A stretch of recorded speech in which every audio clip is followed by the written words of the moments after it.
podcast with your host, Michael Skidress. G'day, it's Michael here from ALLTRUCK Driver Training. Today I'm talking about the gearbox endorsements available to heavy vehicle licence candidates. So the first endorsement available is what's known as a Condition B. It allows the driver to drive vehicles fitted with synchromesh transmissions, automatics and automated manuals. The negative of this endorsement is simply the fact that the driver is prohibited from driving constant mesh transmissions. In order to drive or be licensed to drive a constant mesh transmission, the applicant must be assessed in that type of transmission, and if the applicant is assessed and is successful in assessment with a constant mesh transmission, the licensing authority issue a unrestricted license. So what option best suits you? Well, this is a challenge that we're often faced with at enrolment, students seeking support on what pathway to go down. Look, it just depends on the types of transmissions that you're likely to be exposed to. The reality is we don't mind which way you go because we've got both options available. It's not about trying to push a person towards an unrestricted option in the interest of getting a higher premium out of the applicant. It's simply not the case because we want to run the other truck just as frequently as the Road Ranger 18-speed that we've got. So it really doesn't matter which way you go from our point of view. We just want to make sure your needs are met. And to support that, I want you to factor in the types of industry you plan to pursue.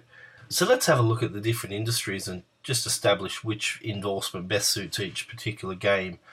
If it's general freight that you plan to work in, that's a tough one. It just depends a lot on the size of the company, in my view. So if it was one of these larger transport companies, I dare say there's a big trend towards automated manual transmissions.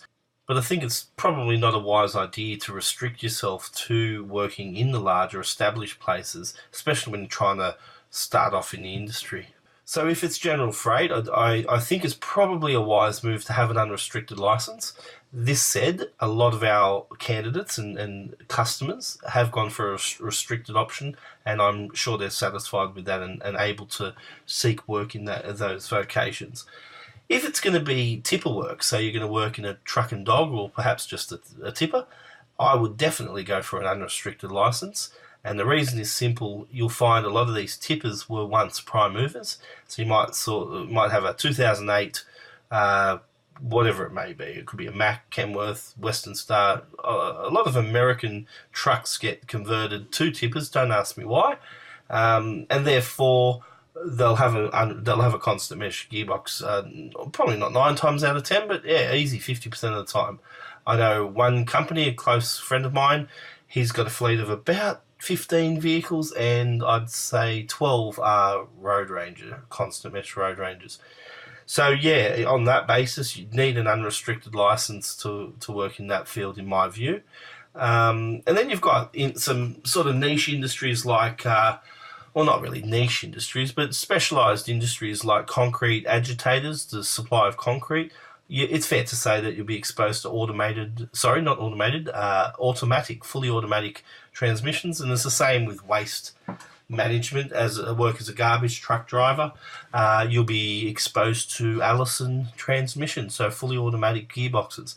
So if you want more information on these options or you have any other questions, feel free to contact us anytime on 02 9602 1177, or you can email us at info@adt.nsw.edu.au. Our website's full of useful information, and that is adt.nsw.edu.au. Like us on Facebook at facebook.com/ALLTRUCK, ALLTRUCK. And that's it for this week's podcast. Thanks for listening.